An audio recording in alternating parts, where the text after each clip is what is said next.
Real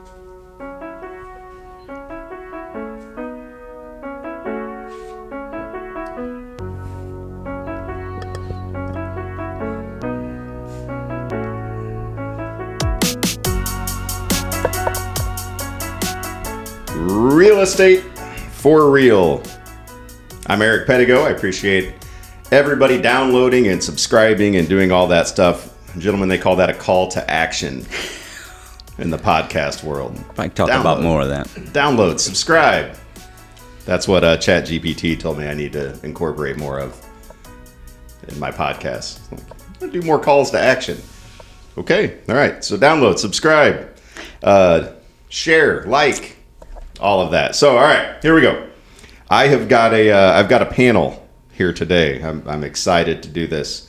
Going that way counterclockwise. Mike Buscher, Mike Oldenettel, both of who have been on here before, and Nash Oldenettel, first time. How you feeling? I'm feeling pretty good, pretty excited. Okay, so. Good. Well, exciting. That's good. That's should good. Feel nervous. Yeah. Well. See how close your dad gets to that microphone. How nervous it makes us all feel. So just to give people an idea of how we got here, I was at Aldi the other day walking around buying groceries, and Mike Buscher called me and said, "I've got an idea. Why don't I and Mike and Nash come on to talk about RPAC?" I said, "Yeah, okay, let's do it." He said, "You know what RPAC is, right?" And I said, "Yeah, I give them money." Yep, that's it. So are we done? Yeah. So It's a short podcast. Full transparency, I don't know a ton about it. And so this is, I can't be alone in that, right? I think we all give to it as realtors. Most of us do, right? Don't we have 100% here at our company? We do not. We did. 73. A few years ago, we had 100%. Oh, okay. Let's get that back up. We're trying. All right. Yeah, let's get that back up. We'll work on that a little bit here today. But we give to it, and what I knew was it's a political committee that works on behalf of realtors. If you don't mind. I don't at all, please. I cannot fill an hour on this with my own knowledge. So I'm not a big fan of saying we give to it. We're not giving money to anybody. We're investing back in the business.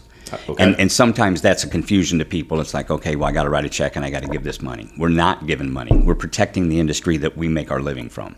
So it's an investment in protection. Yeah, noted. I like that better. It feels a lot better. And that's how it feels to me. I know that there Most are people do. I know that there are people out there working on my behalf. I just don't know who they are, and I don't know what they're doing. Yep. And so that's kind of what we're here for now. So, Nash, what is your official designation? Gotcha. Yeah, so I am a local governmental affairs director for the Illinois Realtors. My job as a whole is I represent Capital Area Realtors, Champaign Association of Realtors, Kankakee Iroquois Ford Association of Realtors, and also Central Illinois Board of Realtors. So I span across about 31 counties across the state. It's like a big T right through the central part. But no, when it comes to the Political Action Committee, that's really half of my job. The other part is really sharing how we utilize it and what we use it for. Yeah. And we use it to support candidates that support us, the ones that think like us, the ones that have the same initiatives when it comes to housing. So it's really important, not only on like a local level, but state as well. And then also RPAC touches national. Our national association gets 1/3 of everything that's invested in RPAC. So it's all the way top to bottom. And so we always have people working for us. And the way that the Illinois Realtors is really laid out is we have a state house team. Those state house lobbyists represent us and have those relationships with all those elected senators and House of Representatives. And then on the local level, there's about 9 governmental affairs directors with the boss. The boss is Tom Benedetto. He's up in the Chicago area. All right. So there's 9 of us that cover every single county in the state fighting for real estate agents and realtors all over. Okay, that's quite the designation, I would say. You know this guy? Yeah, a little bit. He comes off rude a couple times, but So, Mike, for you, right? How has that been?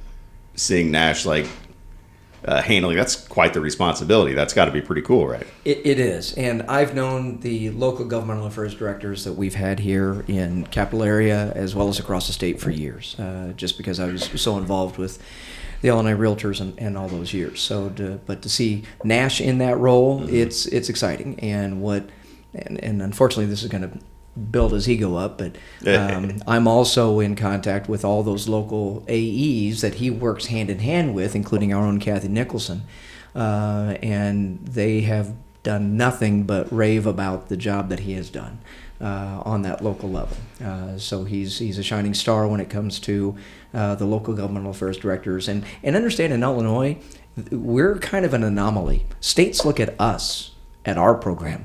Not every state has the program that we have, but we're such a big state that it was decided decades ago that one of the best benefits or values of being a realtor is that our association has this advocacy arm. And so let's separate RPAC from advocacy for just a second. Yeah, please. I want you guys just go. You know what I mean? You don't have to wait for me to ask the question. We can just talk about this because I want to learn, and I don't know what I don't know. So I don't even know really what questions to ask. So please, lay it all out there, whatever you got. So go ahead. So with advocacy, advocacy is a term we use when we are working with legislators, when we're working with legislation. And then you've got RPAC. RPAC is the arm for contributions. So Nash is staff of the Illinois Realtors. So RPAC does not pay his salary or anybody else's salary. Okay. Those donations are specific to fight issues and to endorse candidates that are pro-Realtor. And if they're pro-Realtor, that means that they are in line with our issues and which direction we want those issues to go, because there's good legislation and there's bad legislation. And so we endorse candidates that, and we always receive the pushback from individuals saying, well, you give to this candidate and he or she does this, this, and this. It has nothing to do with social issues. It has nothing to do with anything but private property rights and our business issues. And if that candidate or that member of the General Assembly or even local members of councils or mayors or county commissioners, if they're in line with our wants and needs for the real estate industry, we're going to support them. They may have a different thought on social issues. That's their issues. That's not why we are looking at them to endorse them. Well, and very likely that's the case, right? Because there are so many realtors.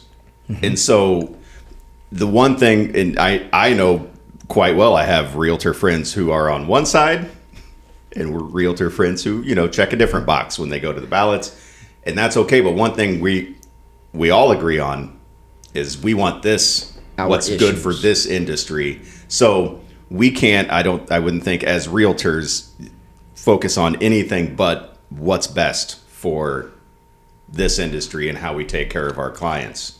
And that's the goal, but not everybody gets that. Of course. And that's the struggle, but that's also the education part of it. Yeah. And Nash will tell you, when we look at all the candidates that we've given money to, it's uncanny. At any year, 51% this party, 49 this, and then the next year it's 49 and it's 50, or sometimes it's 50-50. I mean, that's why we say we are realtor blue, but when it comes to political issues, we're purple. We're red and blue depending on the issue. And it's funny that was brought up because I was just doing the spreadsheets yesterday for the State House team. They're busy doing other things, so some of the Excel stuff I pick up, 2022, 2023, 2024, and right now for 2025, on track within the same 6-digit numbers.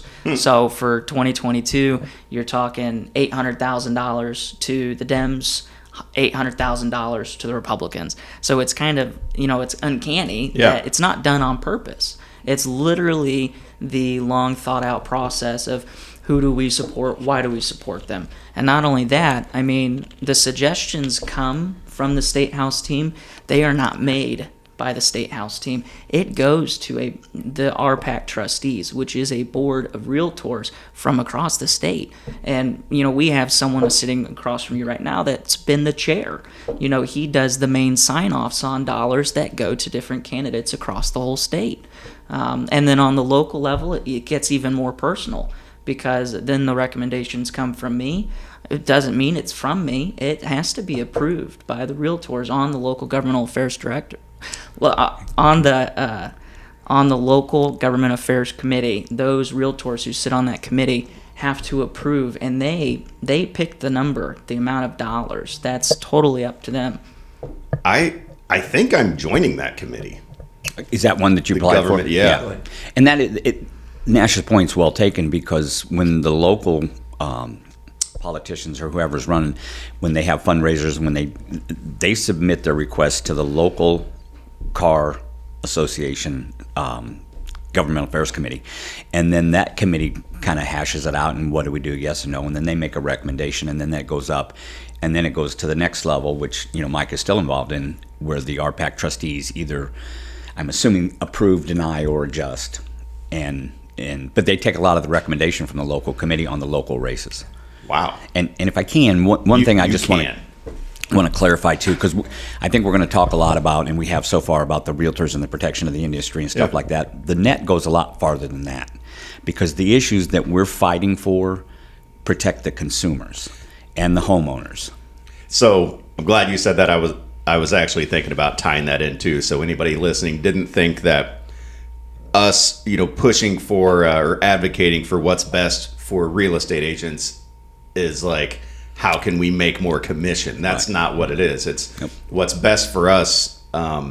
It spills over into, like, how can we best take care of the people who hire us and trust us to do these real estate transactions. So it's not for us individually as realtors what's best. It's how do we best take care of our clients and work in their best interests. So that's what we're working for. Right. And a lot of it's private property rights and those type of things that the consumers are unaware of. Yeah. There's a lot of realtors that are unaware of, and we're going to talk about some of those issues today, I believe. And then there's a small group that is involved with that, but it trickles down, because if a vote goes one way versus the other, it's money out of a pocket of a buyer, a seller, all kinds of things. So yeah, and I do, because you gave me some sheets yesterday.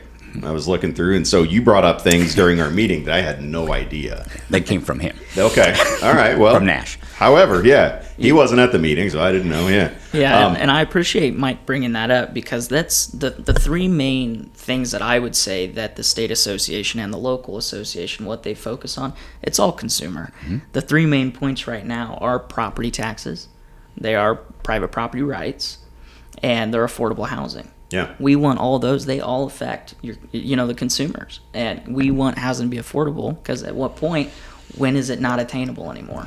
Mm-hmm. Well, we're getting close. For a lot of people, it's not. So how do we, what do we do to help that? Because I don't know if you guys get on social media very much, but some people blame us. It's crazy. Sure. Well, these realtors have inflated the prices on homes. They don't know where to point the finger, but we're always that first line of defense. Correct. But how do we make housing more affordable? I've got some smart guys here. Are there paths to this? Well, I know that there are small steps that can be taken to try to, the one thing is you need to increase inventory. With more options for housing, that drives the cost down. We were just talking about this in the local government affairs committee on Monday. And, they're talking about rents and everything and how everything's increasing. And, a lot of it, I look at it as someone who a lot of people would consider younger. Families are pushing their kids to go into higher education. Yeah. Well, those kids are coming out. They're making more money. They're, a lot more people have a lot more access to dollars. So people that would end up living with their families for longer, you've got 2 or 3 or 4 people living per house. Now you're down to 2, and the interest rates are high. Well, no one's moving. Why do they want to lose their rate? But Right. think different things we're trying to do on the state house level was accessory dwelling units. It's a hot topic in the state, and what it is it can either be a detached building in the back in your backyard, for example. It's less than 800 square feet. You've probably heard of people turning old garages into man caves. Oh yeah. Well, imagine turning that into a bedroom with running water and a stove.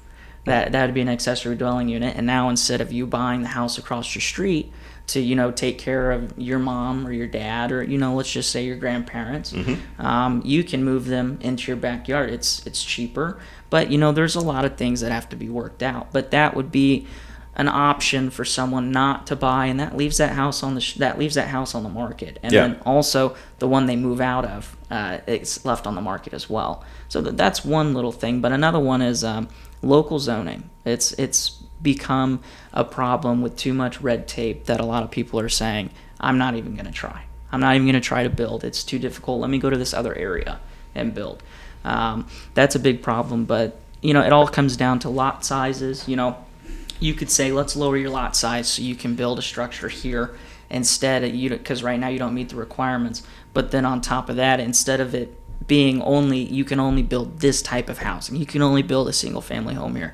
Why not open it up to where someone could build a duplex or a triplex, depending on the lot size? Those are those little conversations Right. happening on the state level to just try to increase inventory, because we think right now that's the best way to kind of adjust with these prices. You need more inventory. Yeah, and so maybe easing up on some of the restrictions and regulations could potentially help with that. I mean, that makes perfect sense. So who pushes back? Well, that same concept applies when you're looking at downtown and retrofitting old buildings and stuff like that. And again, fully aware of the importance of the building inspectors and making sure that things are to code and stuff like that.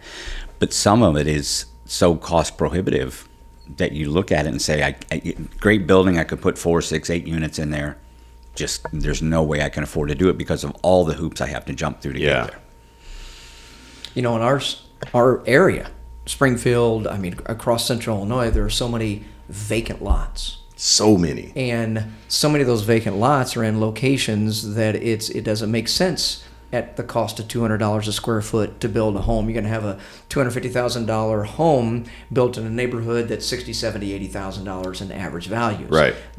So the lending industry is saying, time out. We're not necessarily going to take that risk with you. So we got to come up with other avenues and opportunities to maybe do, and we've talked about tiny homes, because the cost of construction right now is so high. So take some of these lots in some of these communities are non-conforming. They're already have a lot size that doesn't meet what the rest of the neighborhood's supposed to be because it was one of the first homes built. Yeah. And so, let's make an adjustment so that we can build a home there. But then you've still got the challenge of construction costs. And that's an issue that's harder to deal with because that's talking about the economy and everything else. Right. But if we can provide opportunities for somebody to at least occupy and build a new structure on a vacant lot, that's opportunity that we're helping to create. Is this what I signed up for? Man. This is the tip. It's going to be hard. Yeah. Because what Nash does, at least what I see Nash involved in at the local level, is when there's an issue, there's a cause that we want to champion or whatever the case, or fight something. He has every alderman and alderwoman that sit around that, they've got him on speed dial. The mayor's got him on speed dial. And some are calling to fight something and some are calling to vote for something. But he talks to them all the time. And then he explains the realtor point of view and the consumer point of view. Here's what happens if we do this. This could be a big win. Here's what happens if this passes, because the residual effect is going to be detrimental to a lot of people. And so I guess we kind of give that insight because it's stuff that we deal with every day that maybe the people actually, putting the laws and the rules in place don't think of or consider. Correct. And a lot of it comes from the right mindset. We're going to do this to protect somebody. Right. We talked yesterday about the fire sprinkler stuff in new homes. The intent was to be proactive. the result is unbelievably detrimental to anybody that remodels a house or a building or builds a new home. At $10,000 bottom line, guess who pays that $10,000? The consumer. The consumer, yeah, Right. of course. So And so then it turns into, well, I'm not going to remodel. Correct. I'm not going to build a new home. Correct. Because why would I? and then it just slows down from there. So much legislation at the state level and even ordinances on the local. Those that are proposing them don't think past other than what their goal is. And so what we have found is there's so many unintended consequences of the effects of those ordinances and legislation. And the sprinkler system mandate, and that was a state fire marshal. That was back when I was president of Illinois Realtors. And you were telling the story yesterday about that. And in a rural community, for example, they wanted new construction to have fire sprinklers. In a rural community that has well and septic, Right. think about water line capacity.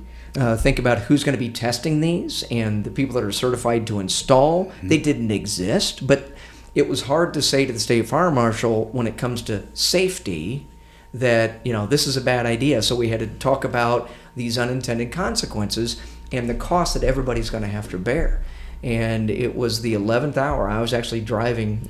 Julie Sullivan was our state house lobbyist, and I was headed to the Capitol when she called me and said that the state fire marshal was pulling the bill that he was getting sponsored in order to make that submit that to become a bill. It was a challenge, and that's just one. And Nash is going to give you examples on the local level of some of the things that are happening that do nothing but cost the homeowner. Not the realtors, but the homeowner. And I can give you a brief example with the fire sprinkler. Yeah, please do. Real And quick. there's, for anybody listening who doesn't know, right? Because we just talked about it like matter of factly, the fire sprinklers. That was proposed. That almost happened, right? Like it almost became the law when Requirements, Mm-hmm. you had to put a full sprinkler system inside your house. So right now, I believe there are 3 states that have mandated for new construction you have to do fire sprinklers for all residential. Really? There are 20-something states that have not mandated it on a state level, but allowed local to control that option. We're one of them. So if Springfield said all new home construction has to have fire sprinklers in the homes, they have to have commercial fire sprinklers in the homes. Most recent situation in Urbana, they decided they adopted the International Residential Code. Fire sprinklers have been in there since, I think, 2006, 2008. That's where this idea comes from. Oh, okay. And they, pretty much what happened is Urbana adopted it and then they modified it to be 6,000 square feet or more. But the conversation comes up, they go, that's a mini mansion. You kind of need that commercial fire sprinkler system. Well, it depends on how you decide to get the square footage of the home. They weren't going by how the MLS does it. They were counting the garage. They were counting an unfinished basement. They were counting if you had, let's say you have a new modern home. Your staircase runs up the side and you've got you can look out, you've got floating floor. They're counting that top stair and running across the living room twice. So if you've got a 1,500 square foot living room, you've now got a 3,000 square foot living room. So I had a situation of a realtor who was building a home, and at the end of construction, it was going to be a 2,600 square foot home. The city measured it at 65. Wow. And was going to mandate them to do it. Well, she simply appealed. You go to the Zoning Board of Appeals. All the people on the board agreed with her, said that is absolutely ridiculous. So she won. She didn't have to put the fire sprinklers in. But that is just something so simple that where you even call and you get quotes for it. It was going to add an additional $60,000 to the cost of her home construction. I guess that's the part of it, because it's okay if it's only over homes this size. Well, that's even more plumbing and stuff that has to go in to set up. So it's even more expensive, because my sheet of paper here says costing $10,000 or more. So that's the number I was thinking, but that would be for a normal home. Yeah. Like if you're going over 6,000 square feet, then Yeah, and hers finished was only going to be $2,600. Yeah. So it's insane to even think about. But apply that principle to a building downtown Springfield that you buy and you want to retrofit. Right. Now you have to go back. It's a lot cheaper to put in a new one than it is to go back and retrofit. You'd add $50,000, $60,000, $70,000 to that project. Easy. And then you just can't afford to do those things. That $10,000 number was a number we're using in 2013. Oh. Boy, lots And changed since then, huh? Yes, it has. So, Wow. All right. So, thankfully, that's not. So that's what we fought against and Prevailed. Prevailed, because I think I maybe heard about this before, but a blip on the radar, just business as usual for me. But this was obviously something that was a pretty dire thing that took some fighting and some serious time and effort to stop. So this is what happens behind the scenes, and this is why I'm glad we're doing this, because I want to know about this stuff, and for some crazy reason I want to kind of get involved with this kind of stuff. So you've got some other examples of things, right? This is you're armed and ready. Yeah. So tell me, what's another one? So another hot topic that I deal with across my 31 counties, it's got to do with landlord registration. And when you hear about landlord registration, you go, well, what's the big deal? You give them your name, you give them your phone number, you give them your email. Any good landlord would do that. Okay. But there's a cost for everything. Who's going to run that? Who's going to manage the database? Who's going to pay for it? Well, it's simple. It's government. They look at it and go, well, we'll just charge $25 per household or per parcel or per unit. And you sit there and go, oh, that doesn't seem that bad. Well, landlords look at property, that they own. It's an operating business. Yeah. Well, they're charged $25. Guess who's going to get charged the $25 in rent? Well, not only that, how much time are they going to have to deal with the city? How much do they pay themselves per hour? Are they going to increase rent $25 a month? Are they going to increase it $2 a month? I mean, that's the whole point. Is our biggest thing is affordable housing.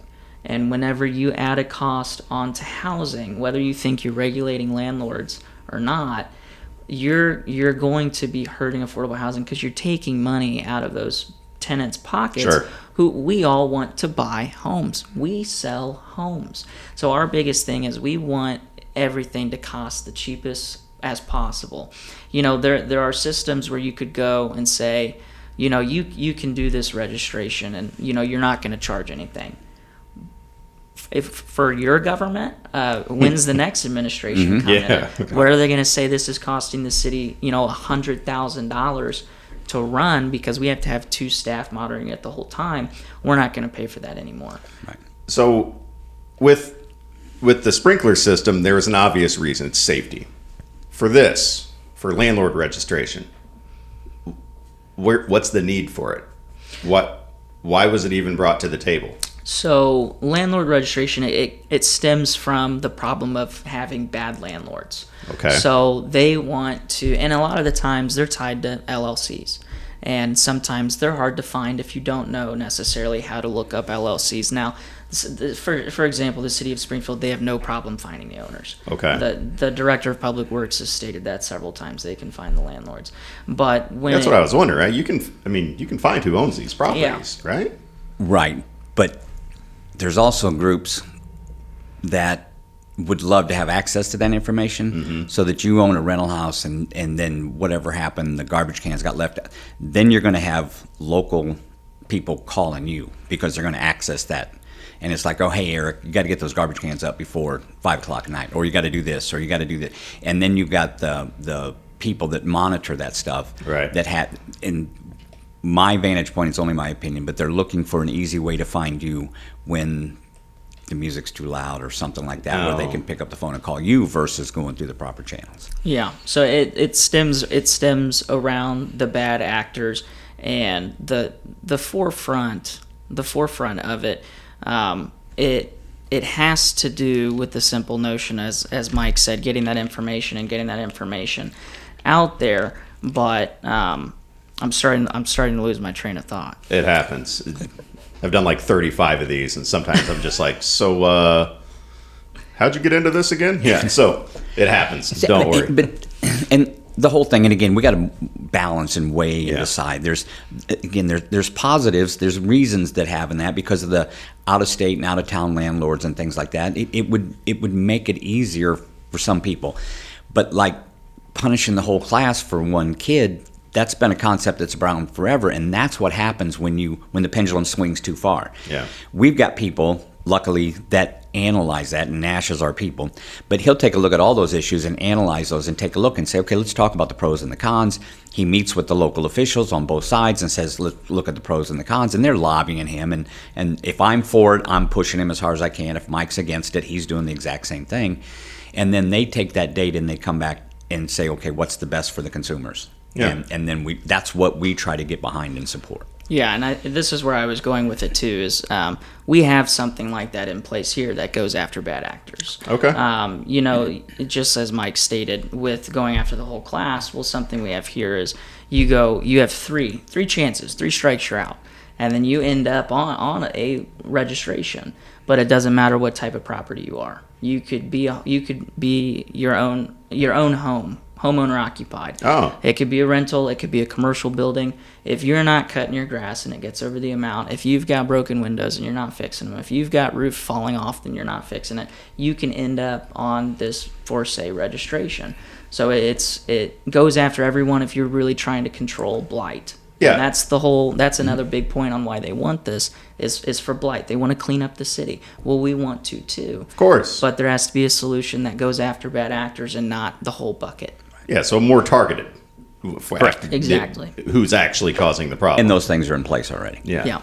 And instead of just a big blanket thing that just costs more money that gets passed down to consumers, which brings us back around to. Well, and again, the legislative process, which I know more about recently than I need you'd to. care to, I'm sure. But what happens is we've got decision makers at City Hall, and God bless them all for being there and doing that. But most of that is part-time work. I mean, I think they work more than part-time, but they get a call from an irate consumer that says, hey, da-da-da-da-da. Well, then that spins into, I talk to Mike and say, this consumer's mad about this, so let's go ahead and legislate a way to stop this. And then we sit around there, and again, without the full-time time and effort or looking at both sides or even inexperience on some of that, then there's a piece of legislation that comes up and says, let's go do this. And that's where everything that comes up that has anything to do with real estate in the local market, he's aware of because people are talking to him state level. We're aware of it at the state level because of the people there. But then we get a chance, and again, I keep saying we, and it's not me, but they get a chance to analyze that and say, here's the negative to that, here's the positive to that. Nash has come up with more, with me personally interacting with him, situations where there's a way to solve it. And this is a good example. We already have it on the books. Let's enforce what we have, and the problem goes away, or a lot of it does. Yeah, it's really interesting, but I think the best benefit that I have in my situation being employed by the state association, I've got 8 other colleagues that deal with the same stuff. So if I'm having a situation, I say, how did you guys approach this? I can tap into 8 other people, along with the state house lobbyists, who also are very familiar with the areas that I work in. So it's a blessing in disguise. But as Mike said, I mean, the first thing I do Monday morning when I get in office is I look over 50 different types of agendas across my 31 counties, looking through every agenda item to see if anything touches on real estate. If it touches on real estate, half the time, they don't even have the information on the website. They don't have the packet posted. I've got to call the city clerk, request the item, be prepared to travel to that area to go and speak on the topic in regards to if it's good or bad. Now, if it's good, I might skip the trip. But if it's bad, then I have to make people aware of it in that area, whether it be in Tuscola or if it's all the way up in Mantino by Kankakee. So. Okay. And then, Mike, you're at the state level, right? What didn't we get brought up? Right? Aren't you? What's your Trustee. Your trustee. So tell me. What we've been focused on most recently, this is that difference between advocacy and RPAC. Okay. So what we've been focused on the last 20, 30 minutes has been all the advocacy issues that are dealt with on a daily basis. What I still do with RPAC is when a local governmental affairs committee wants to give $500, $1,000, $2,000 to an alderman. That local association approves that through Nash. It goes to the state, and at the state, I sit on the RPAC trustees. So I'm one of those 12 people that receive that request in bulk. So once a week, I'm signing something agreeing to a contribution somewhere. And so we get 5, 10, 15 of these requests as the trustees. We go through them all. We get an explanation of what they're for, a narrative about it. Right. And then we say yes, we say no, or we modify it. Most often, if this is what the local wants, who are we? Let them do it. Sure. So we're more so kind of rubber stamping, because we're not going to go against what they're wanting for somebody at the local level. They know their local politics better than us, those people, those issues. So the RPAC dollars are for those candidates as well as those at the General Assembly. But we also use what's called soft dollars from RPAC to fight issues. And Nash has been involved with a lot of issue-based concerns across the state through this last election cycle. So when somebody's wanted to do a referendum to raise taxes, that's where we might come into play to help fight, either to support it, which we have supported tax increases before, Okay. or to be against it. And a lot of these fees and taxes that are proposed, they affect the consumer. Yes, there have been legislation to over the years to say, okay, if you're going to stick a sign in the yard, it's going to be a $50 fee. Yes, those have happened. There have been sewer line inspection bills submitted. Yeah. That said every See both those right transaction, Yeah. every transaction in the state of Illinois has to have a sewer line inspection. Oh my gosh, there are municipalities that want to do point of sale inspections. Think about every transaction we do, not at this company, but in this community. If all of a sudden the city of Springfield has to do a home inspection prior to us closing with the 2 or 3 people they have on staff, there's no way a municipality could do that for the thousands of homes that are sold just in our area. So those are types of issues. Yeah, those are things that have happened, and they keep rearing their ugly head. Every few years, these type of things come up again.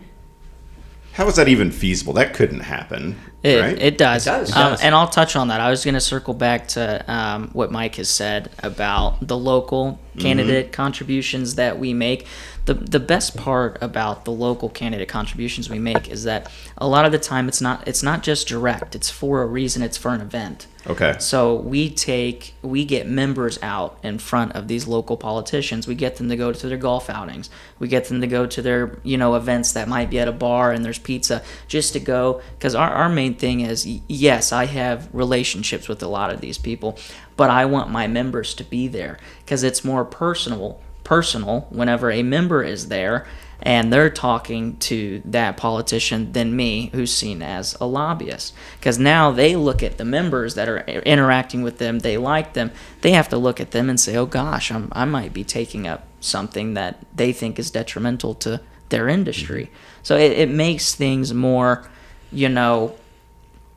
personal. I'll just close it off there. Yeah. We've got a program called State Legislative Contacts, which is modeled after the National Association of Realtors Federal Political Coordinators. So an FPC is a realtor member who is that point of contact for that member of Congress. Okay. Here in Illinois, we've got a state legislative committee, and we're state legislative contacts. So I am the contact for my member of the General Assembly. So, and we have realtors. So Nash, as a lobbyist, walking down the hall is, oh, here comes a lobbyist. They've got something to talk about, good, bad, or otherwise. But when Mike or I walk up to that, I'm a constituent that's a realtor. Right. I'm going to get their time and attention. And that is the same as our business. It's relationships. They actually want to shake your hand. So it's as opposed to when you come walking up. Yeah. Yeah. And I get the phone call from my state representative saying, hey, what do you guys think about with this bill? That happens sometimes before we've even engaged.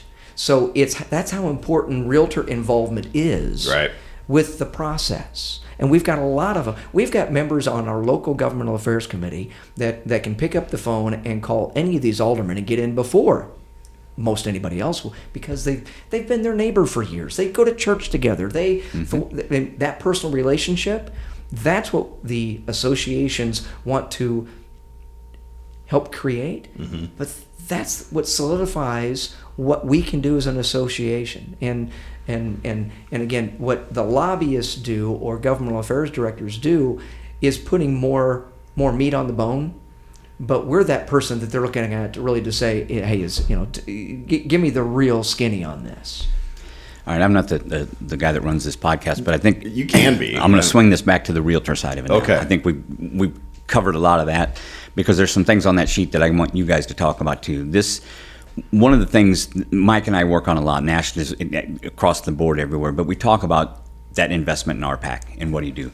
$20 is a fair share ask. That's really what, if every member gave $20, we would have enough money that we could do what we wanted.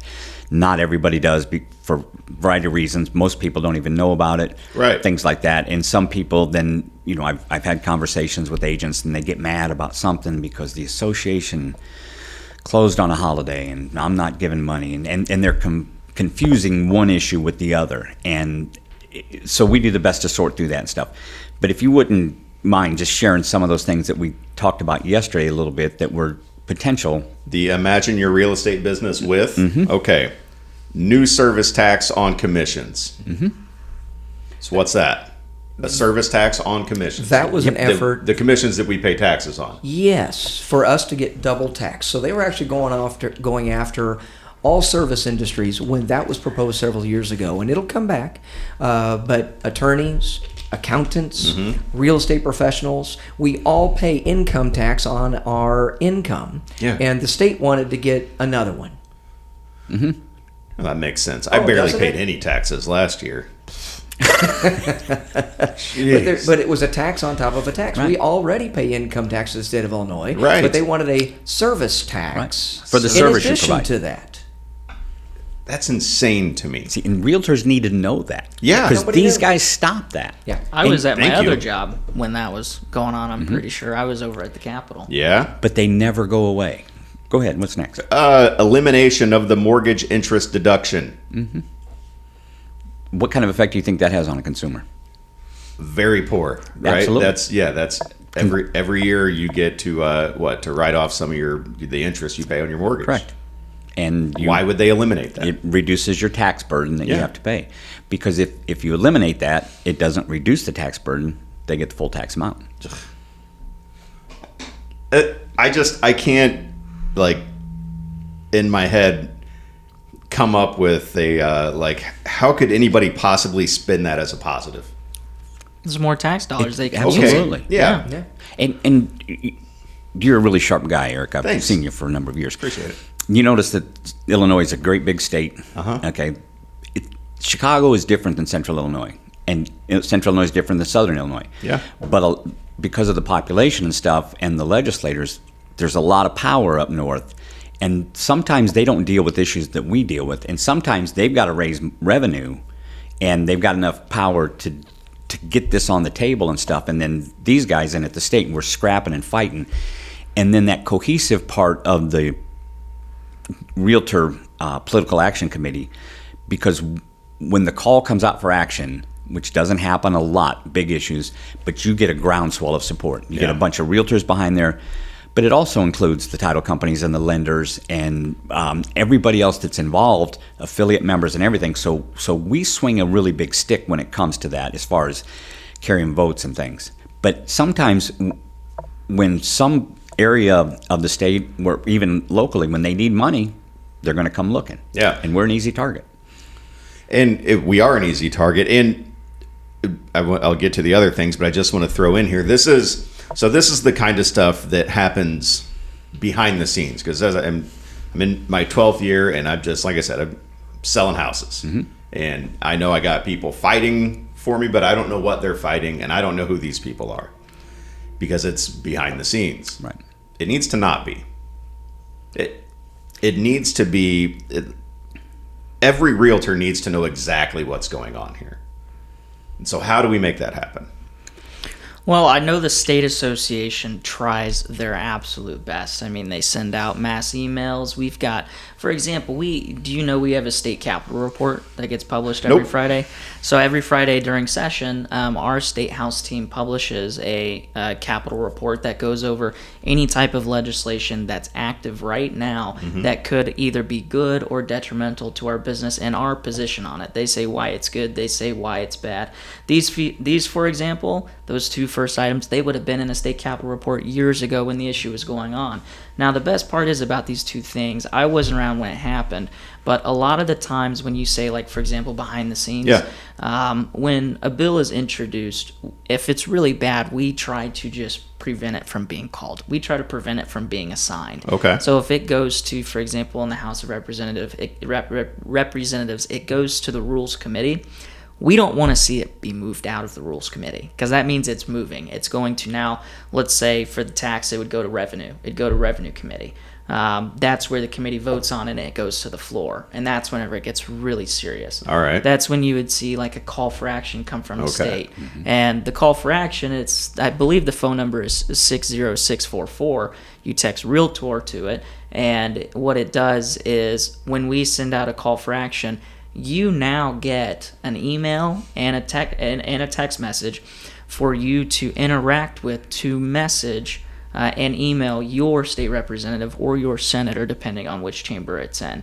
We hear about that constantly. We did that 3 times this year within the same week because all these bad bills were finally getting the light of day and they were moving. So we send those call for actions. We were able to stop 2 of the 3. The biggest one was the transit bill, which is the rewriting of the Chicago Transit Authority. They renamed it to NIDA, which is the Northern Illinois Transit Authority. We're opposed to it because right now just, Chicago and Cook County pay for the Chicago Transit Authority. They're expanding it to the 5 collar counties, which includes a very large portion of our membership. Well, what they're doing is they're adding in the transfer tax. So real estate transfer tax, which is $1.50 per $500 of a home that's being sold. So that's consumer. Yeah. That's being paid by the consumer. And that's a large funding mechanism of the new authority that they're trying to do. It passed the Senate. It's sitting in the House. They did not take it up before they left. So that's just brief examples of stuff we're fighting right now. I'm sure that our CEO and our head lobbyists are going at it right now with in the House of Representatives over negotiations for that. Real quick, Of course. how many bills do you guys look at the beginning of a session? Because I don't think anybody understands the magnitude. So Jimmy and Betsy read all combined over 8,000 bills this year. I believe it was 7,000 to 8,000 bills. That's normal. 370 of them are what we took up this year. And when I say we, I mean their team. Right. And so we negotiated 370 bills this year alone. It's a lot of work. They do a lot, but those are all different things that touch on the real estate industry. And believe it or not, more are bad than good. So that's why it's so important to always be involved, because someone will try to do something that they don't understand is bad or understand why. Well, we've got the best of the best to just go over there and say, hey, you can't do this. This is not good, and here's the reason why. Right.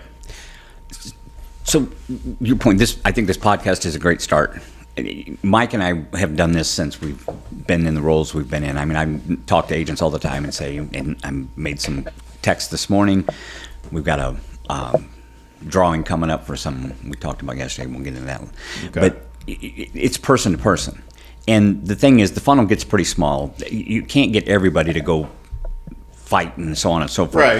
Right. But Capitol Conference, which is a lobby day, just the sheer number of bodies. When somebody says, hey, go to Capitol Conference, why? Well, I don't even get to talk to him because I'm in the back of the pack and he gets to talk, but it doesn't matter. When you show up with hundreds and hundreds of people, you get paid attention to. And internally, as far as the support, the groundswell of support, that's why fair share is $20. And again, if everybody did that. So the question is, you ask the other people that you work with, have you invested in RPAC this year? And it's like, well, no, I don't, I don't know. And again, you don't have to be the greatest spokesperson. We'll take care of that. But if you understand it and people listen to this understand it, then it becomes, that's how most people get involved, is people asking stuff like that. There is different levels, and we're going to run out of time here. But I mean, we got as much time as you want. We're Okay. good. Yeah, I got 128 gigabytes on this memory card in here, so we're good. we do want people to listen. Yeah, though, we till do. the end, We so. do. I think they will. They typically But do. the biggest thing is understanding what things we fight, and you mentioned a couple of them. There's some more. Yeah, there's more. And then how do we stop it? And if you don't, you're selling houses, you're running your business, you're raising your family, you're doing all those kind of things, and getting involved at the local and at the state is absolutely when that time is appropriate for you. And we want everybody to take that opportunity. But at least understand what the issues are and say, I'm going to invest in the business. There. And the three of us sitting around this table, that's his son sitting across from you. You know that. Yeah. You know my son, who's in the business, as well as my daughter-in-law. Yeah. Okay, and that's how they make a living, and that's how they feed my grandkids. You've got a son that's looking at coming into the business. Yes. And it's important to me that my kids have the opportunity to make a good living the way that the real estate industry is taking care of me. And I think as this turns over and continues to go, that's the important part. And I will do whatever I can. There's people that came before us, some unbelievable people that forged the way for us to be able to survive in this business. And I want to pass that on to the next generation. And the way we do that is we take care of our business. Yeah. I mean, this is what kind of made me say, okay, I'm going to get involved. I don't know what I'm going to be doing. I don't know anything about it, but I'm going to get involved because, like you said, this is how I'm sole provider for my family. This is how I take care of my family. Not only that, but I genuinely love what I do. Like it has changed my life. Like I don't feel like this is my career. I feel like this is who I am. And so for me, if there's anything I can do to help keep this industry going and going strong and being able to like help me keep providing for my family, and then like my son is joining, I want him to have the same success I have, and I want people coming like, well, somebody's got to do something. Right. And so somebody has to step up, and you say that stuff all the time. Like, we're not going to be around forever, so somebody has to come. I'm like, okay, well, if I'm looking around and nobody's raising their hand, maybe I should raise my hand. But you're raising your hand because somebody talked to you. Yeah, because somebody talked. Kim, bless her heart. Yeah. Kim doesn't ask. She did not ask. She tells you what you're going to do, and, That's correct. and most of us react pretty well to that, and we do what she tells us. But that's the way that it works, and it's person to person. It's the relationships, and again, I told the story about him getting me involved in REEF and things like that. Yeah. When I started, Julie Davis, I new agent, and I sat in her office. She says, "You're going to get involved at the association. You're going to donate to RPAC or invest in RPAC." Right. And I went, oh, okay. Well, I'm pretty sure early in my career, you were like, RPAC. I'm like, all right. So I do. Right. Yeah, right. But that's the way that it spreads, Yeah. is understanding. And again, the misconception that sometimes we're just giving money or we're doing this or we're writing a check to the association. And it's fascinating to me over the years, the people they get upset about something that happened. And so they're mad at the association. Or they're mad at somebody over there, whatever and they're like, no, I'm not doing it now. Okay, so you want to tax on your signs? Yeah. What's the next one? Read that. Let's see. Yeah, 50% or $50 sign fee. Yeah. For every each of yard your sign listings. that you put out there, they wanted to charge you $50 to put the yard sign in the yard. Oh, the next one was actually the 10% tax on real estate advertising. So, and I'm like, so you're mad because they screwed up your credit card, so you're not going to... Right. Beats my... But it's person to person. It's talking is it really the only way that we're going to get it spread. And I'm a communications guy. This is the other thing I've always done with my life is this. And so that's why, like, Nash, you brought up, well, there's mass email, and what is it called? The Capital Report? Is that what you said? Okay. State Capital Report. State Capital Report. And so my thought getting involved was, okay, not everybody has to join and be a part of it. Right. But everybody needs to know what we're up against and what we're fighting for. Not only that, but who are the people doing it, right? So Correct. which of your realtor colleagues are in charge of these issues? So if, like, let's say I have an issue with something on one of the forms, who do I talk to? Well, if I know everybody on the forms committee as a realtor, I'm almost guaranteed to have a few of them right there on my phone because I've dealt with them before. If I know everybody on the government affairs committee, if I know who they are and I've got a question or an issue or a concern and I know what they're out there fighting against and I know the things they're up against, maybe I don't want to join, but I've got a direct line. And that was the other thing, is like, I don't even know who's on these committees. I need to know. And we scan through our emails. We're just looking for that repair addendum because it's the worst part of our day. But so we scan through these emails and we don't look at all of them that come through because we're locked in on our business and what we're working on. And so my brain just went to immediately, okay, there's got to be a better platform. And one thing like you is this. I've got a few hundred people who consume these every week, which is great. So is there a way then we can take these committees that are out there working on behalf of realtors and maybe put together some video packages of, hey, just a monthly update or whatever. Hey, here's us. We're working on this. We're on this committee, and people are so much more likely to consume a video now. They're scrolling on TikTok or on YouTube Shorts or just rolling through Facebook than they are to open an email. Agreed. So it's going to find more people if we kind of change how we put it out there. Yeah, I agree. And I think a lot of that starts on the local level, too. Agreed. So those concerns can definitely be shared with Kathy. She's open to hear everything. She's wonderful. Agreed. And you guys have Yes. a wonderful CEO here. But I know on the state level, we've kind of branched out, as you're saying. We're on every single social media platform. We are starting to do videos for everything. Good. Sharing pictures of different events. I mean, that's the other thing I told you about, sending our members to events to get to know local officials. We do it for state, too. If there's a state rep around here or a senator around here and they're having an event, we let Capital Area know so they can send members for them to go. Pizza and golf, you said? Let me know. Yeah, exactly. Let me know. Exactly. But no, I agree. I've heard those same things as well. People not getting the information, and it just not reaching everyone. Yeah. New methods need to be tried, and I know that we're trying them. I mean, I'm fortunate to say that the state association, the Illinois Realtors, they are proactive. They are not reactive. Amen. They are. I mean, I've got the best bosses in the world. I've got the best team. I think they're doing good, but the wheel always needs to keep churning. Yes. So, Realtors inherently. Stop it! I'm not answering you. I feel like You're talking to your phone. Don't. yeah. Just No, to clarify. my phone was over here ringing. But I think realtors inherently we've talked about it on this podcast before. Is when something works for us, we stick with it. And so I'm sure there's still realtors out there, taking out ads in whatever printed publication because it worked for them 30 years ago, and that's what's always in it. So change has been hard.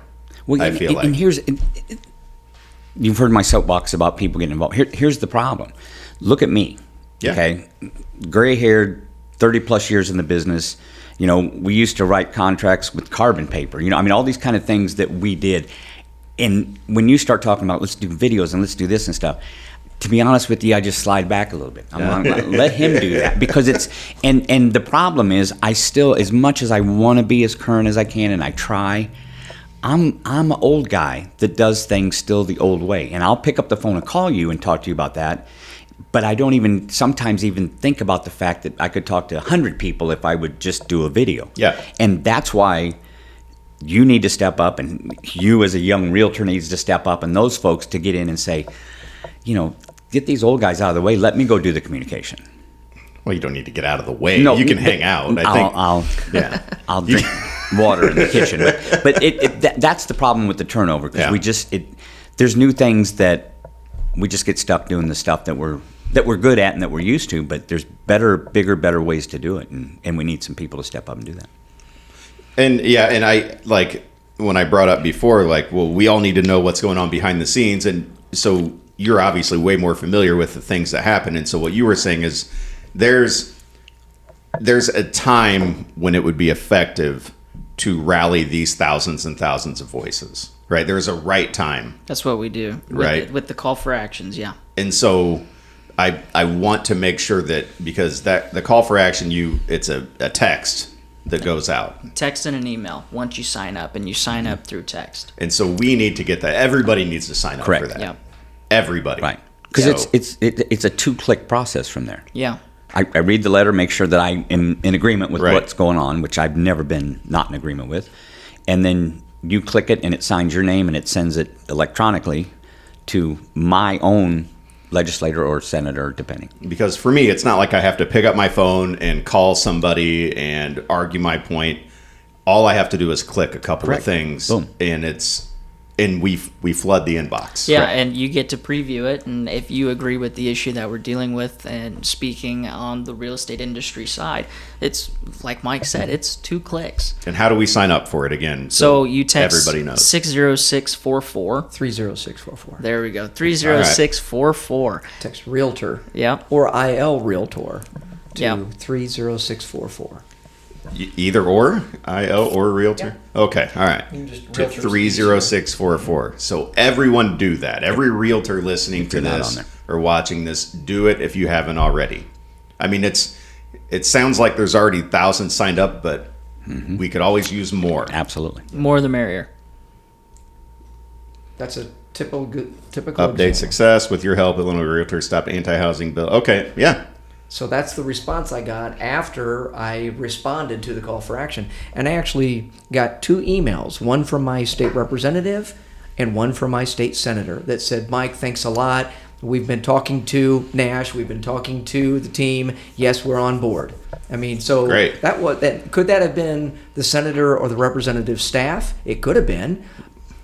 Still, they got the message. Right. It landed where it needed to land. Exactly. It really helped us to the call for action, because one of the bills that we were able to stop last minute, it was Saturday night, it's 1:30 in the morning, and we're outside of the chambers lobbying every senator that goes in. We were able to ultimately, we pulled 15 Dems off the bill, and we had every Republican voting no. So, right there we had 34 no's, and they only had 25 yeses.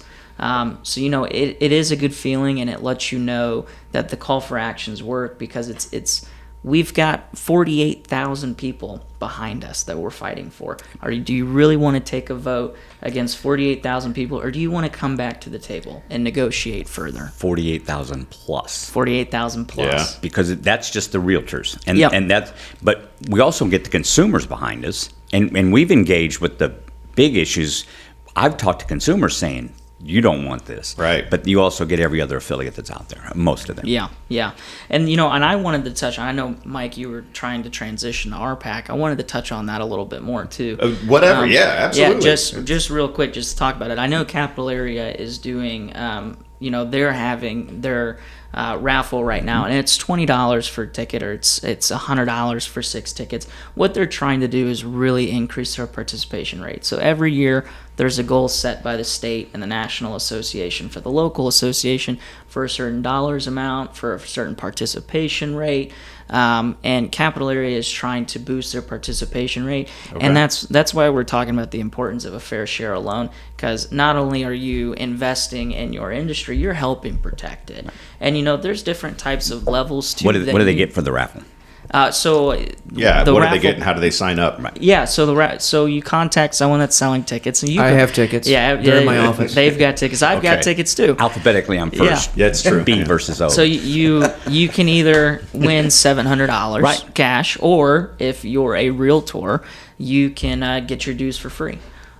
So those are the prize winnings right there. But if you're wanting to do more than $20, I mean, there's different club levels for the Illinois Realtors. There's the Fair Share, the Abe Lincoln Club, the Capital Club, and the Governor's Club from $20, $99, $250 to $500. But then there's the next level up, which we all call major investors. You're sitting with 3 major investors right here at this table. I don't know if you are. I'm assuming A major investor? Yeah. I doubt it. Okay. Yeah. So a major investor is a minimum. But thanks, Nash. It's a minimum. It's a minimum of $1,000 and every year, and it goes a Ruby R, which is Illinois Realtors only, 1,500, Emerald R, 2,000 Realtors only, and then there's a Crystal R, Golden R, Platinum, 2,500, 5,000, 10,000. Right now, you're sitting here with 2 Hall of Famers. Both of these guys have invested more than $25,000 into the Realtor Political Action Committee. So you're looking at 2 guys here in the area. One of us, and it's not me, has invested over $50,000. He has. That's So got to thank be you. you then, right? But just process of Thank you. elimination. Yeah.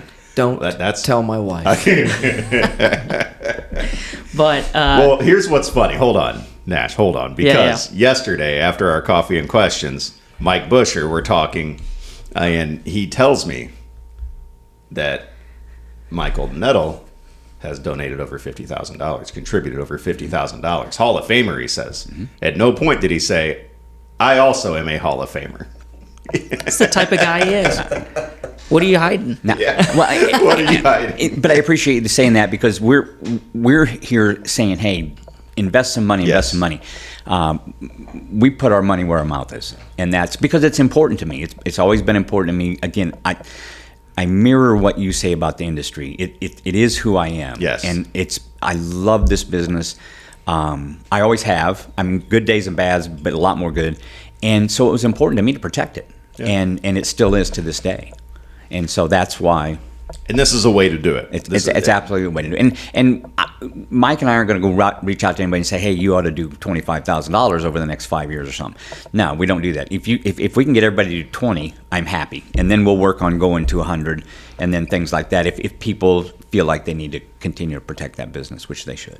And I think that's the main thing about, these guys have both touched on it, is, nudging someone, that first person. Yeah. Once you get them involved and they start doing a fair share, they start really actively participating in the association, they start to really see what happens, what's behind those closed doors that you had mentioned. Yeah. What are those monthly updates that I'm getting from the association, the state association, and the national association?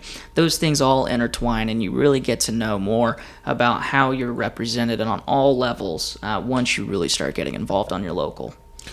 So something else that just popped into my head. So 48,000 realtors. Is that what I heard? That's what we have in Illinois, right? Because, and we mentioned that we are looking out for the interest of our clients, the consumers, which is why we want these things done. And, I said, well, we need to get word out to all these realtors so that they know everything that's going on. But then we need to encourage these realtors to get word out to everybody who follows them on social media. And so if the voices of all the realtors being heard makes such an impact, imagine if we can then get all of our clients and all of our people who follow us understanding what we as realtors are trying to fight for the better of them, if then they can get on board. Like, that's, I know what you're saying. You know and what I mean? I can touch on an example. please do. Yeah. So Mike O had mentioned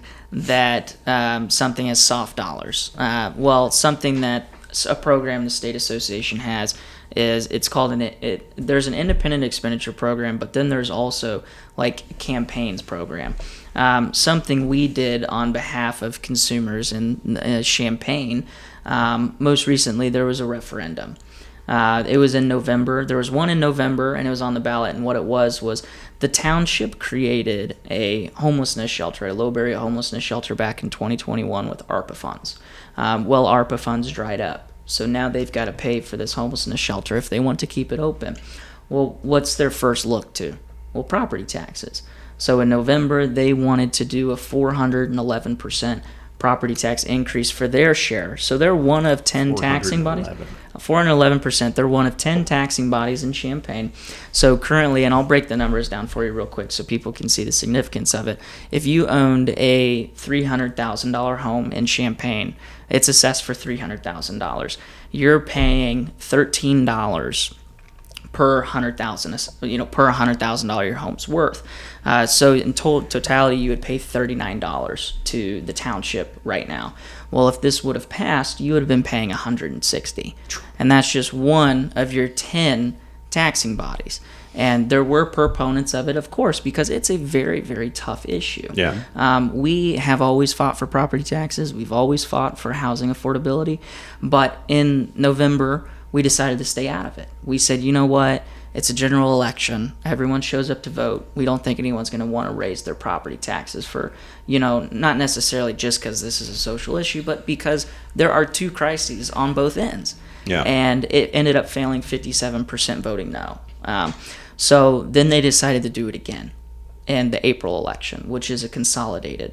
And if you don't know much, no one shows up to vote in a consolidated election. So they decided to put it on the referendum again to the public. Well, they've also started a campaign for it. So now they've got people pushing it to go vote. So we kind of had no choice. I made my phone calls. I let people be aware. We're going to be running this in opposition. So we're sending out mailers, we're doing ads on social media, reasons why you should be voting no, and like an informational way. Hey, they're saying it's $5 a month for a $100,000 home, but that's forever. That is literally forever. And then what happens when the homelessness shelter decides to expand? Right. Who's going to be paying for the expansion? And on top of that, it's in the township.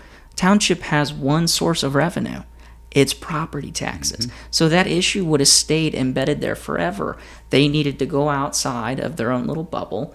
They needed to start asking Champaign for money, Urbana for money, coalitions for money, you name it. But property taxes, that's one thing we always fight for.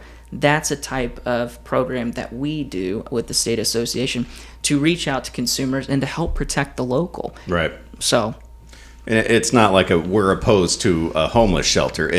We're opposed to taking from this. Where there are other ways to go about funding this, and it's not property tax. Only single family residences that were being taxed. So that was deemed. It was going to be for all. Okay. So the way it was written made it seem like it was only going to be for single family, and I raised the question that was misleading. Because now you've got commercial residential buildings with tenants voting yes for this, thinking it's not going to be affecting them. And they said, well, people don't think like that. And I said, I would think like that. And so they took it to their attorney, and they said, no, it's fine. And then I was like, well, I'm not going to raise an issue about it because, we're being called out on news for, these certain things. I think that we're doing enough to where people are going to show up. People were calling the local association, thanking them for letting them be aware. Wow, thank you great. For letting me know there's a referendum. Because this is not something that was being said outside of like a news channel source putting people on to be for it. Yeah, right. And what happens then, if this doesn't get stopped in Urbana, there's other municipalities then that go, well, they're doing this in Urbana. Mm-hmm. It makes sense they did it, and then this one did, or Champaign, or wherever Champaign it was. Township, and then our Springfield's going, well, they do it in Champaign, so and that's where that spreads. So, yeah. So we are. I mean, we got a lunch date coming up, I think. So I'm excited about that. What is there anything else that we need to? Anything that that anybody's like, well, I wish we would have. No. I think it's just being aware of what's going on in the business. And again, people are at different stages. I'll never ask anybody to sacrifice your business to go get involved and do this. But there's lots of things that we could look at to get involved. And when the time is right and you can get involved, go do that. Yeah. But a fair share investment in protecting your business. And if you're a strong producer, a major investor is not. We spend $1,000 on a lot of things in this business. To continue to provide for your family, I think that's the message. And even at the most basic level of what, $20? Yep. So if somebody is unsure if they even contribute that $20, or if they know they don't but they would like to, how do they? They can buy a raffle ticket. And matter of fact, right now, dues billing just came out with the association. Okay. There is an option on there to pay RPAC contribution right there. So, okay. Yeah. And certainly we do events, but somebody wants to make a contribution to RPAC, they can get a hold of Mike or Ryan. We'll make sure. Diane, Nash, sure. Kathy, Association. The easiest way to do it is if there's not any events going on, you don't know about anything, you simply call the local office. Okay. They will bill you the $20 and give it to RPAC. You Yep, can call $20. call the state association. This They right will- here is probably Yeah, $7.50. you've got a coffee right there. Yeah. You call the state association. They will get you to the right people to bill you $20, and you'll start contributing to protecting your industry. All right. Appreciate you doing this. I like. Oh, guys, thank Thank you for you, Eric. coming on. Yeah, that was very educational for me, and I'm going to listen to it back because I'm sure there were some things that I missed, even being here sitting at the table with you. So I hope everybody enjoyed it, and you guys took something from it and get involved some way, shape, or form. Right, even if it's just financially. Yep. That's fine. Guys, thank you. Thank you. Thank you.